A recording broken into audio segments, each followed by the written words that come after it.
एक समय की बात है। जंगल के पास एक लकड़हारा रहता था।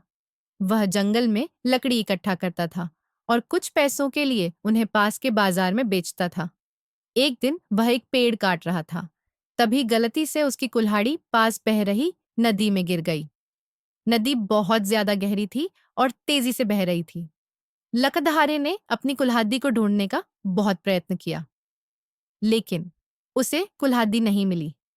वह दुखी होकर नदी के किनारे बैठकर रोने लगा।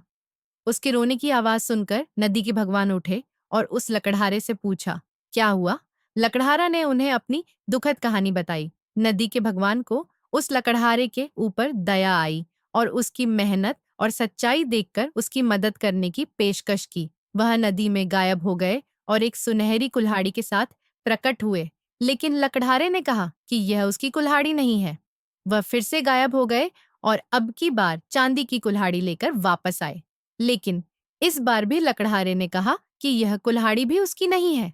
अब नदी के भगवान पानी में फिर से गायब हो गए और अब की बार वह एक लोहे की कुल्हाड़ी के साथ वापस आए। लकड़ी की कुल्हाड़ी देखकर लकड़हारा मुस्कुराया और कहा कि यह उसकी कुल्हाड़ी है।